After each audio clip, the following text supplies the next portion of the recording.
Hey, remember when I said that physics wants to describe nature and that there are better descriptions than others, and that there are descriptions that work only within certain parameter ranges? Well, let's talk about that and about light refraction. In the previous video, I described light refraction as Snell's law using the front wave description of light. I also mentioned Fermat's principle on how light follows the path of minimum time. While these are satisfactory descriptions, a more accurate description of light refraction at an interface is the one that accounts for the electromagnetic aspect of light. Light is an electromagnetic wave. This means that light are oscillations of the electric and the magnetic field.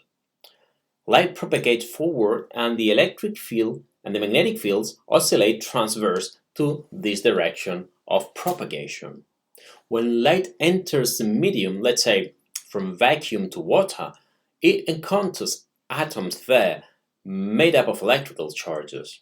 These charges are going to react to the incoming electromagnetic wave so that they are going to oscillate a tiny bit.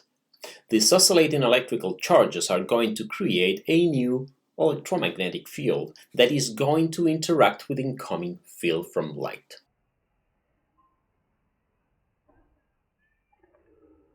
Applying Maxwell's equations at the boundary, one gets that these two equations that indicate that the electric field parallel to the interface is the same.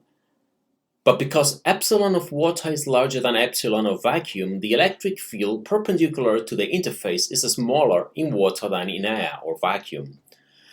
Because the electric field is perpendicular to the direction of propagation of light, we have that light rays need to bend when entering water.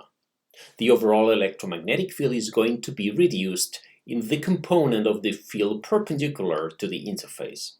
This will imply that the net electric field will have a different angle in a medium with higher index of refraction. May science be with you.